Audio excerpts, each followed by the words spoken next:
the small is in like reference to the scope of what's around you, but I think it's important that like we don't consider the things that we can access close to us here as being small in nature. You know what I Yeah. mean?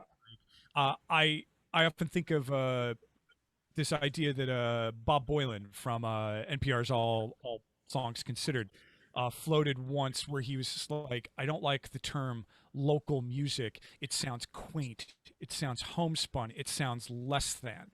Yeah, Like, I agree. Actually, to me, like when we talk like art small and local, yeah. to me, the word that pops into my head is accessible.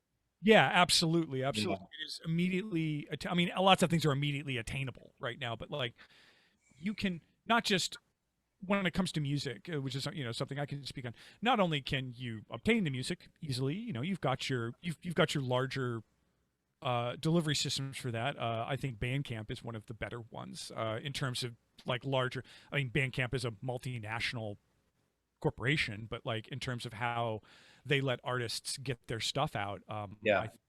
uh, of all the ways to do it, they're the least harmful.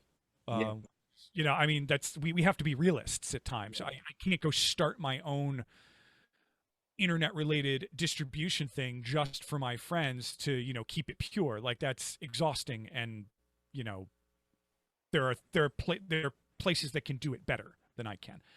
But Dan, you're absolutely right about. I'm really glad you made that point about anything small sounds diminutive, but it's not. It's actually very often the opposite. Yeah. It actually means that the human connection you make. I mean, I found another act I'd like to mention who's not from Philadelphia. Her name is Adia Victoria. She's from down in Nashville, and but she's not probably. I mean, have you guys heard of her? No. I don't, I have Right. not. So she's played Johnny Brenda's twice here, and she does tour nationally, but she's small. But to me, the intimacy of 150 people at Johnny Brenda's or 200 or whatever it was, that's some of my most memorable shows and favorite shows. And I just really got into her work on an album called Beyond the Bloodhounds from 2016.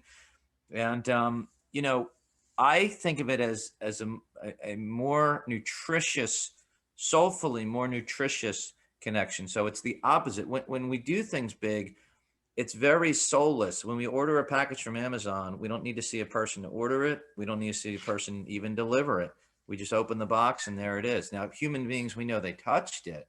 But, we did a little video where we were shopping small here in Roxborough, a section of Philadelphia where we're coming from. And I met a little boy. I'm trying to learn Spanish. I was trying to speak Spanish with him, and it opened up a world when I started speaking Spanish. We actually connected.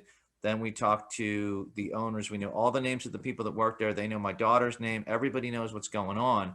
And what happens is your psychology changes. All I was going for was a cup of coffee, which, by the way, at that place, Cafe Roma in Roxborough, is only $1.75 for a large. Wow. For coffee, right? At really good Italian coffee. Their small is 75 cents for coffee. But you also have that psychological like connectivity to other human beings that you know by name, and they know your family. And that's some nutrition I think we're all lacking right now. So it's not just like some nice gesture to shop small or some like moral, kind of like what do they call it, virtue signal or something. It's not that. It's actually showing that you've thought beyond your compulsions to just do the convenient thing, and you are consciously directing your power, which Citizen Body wants people to realize how much power they really have. If we had 100 people listen to a podcast and they all go check out Brian Walker or Hop Along or Kalani Baylor or any of these people we mentioned, and then they do a show and 20 of those people come out to the show that wouldn't come out before, that's how it could really start to grow, because people are thinking differently. They're not mad. They're not like against anything. They're just thinking differently about how to use their power, how to invest their time, their money, their attention, their admiration. And I think that not only shifts things economically, but it also shifts things intellectually, spiritually, and actually is the unifying force that we're ultimately after. Yeah. No, Uh, I absolutely agree right there.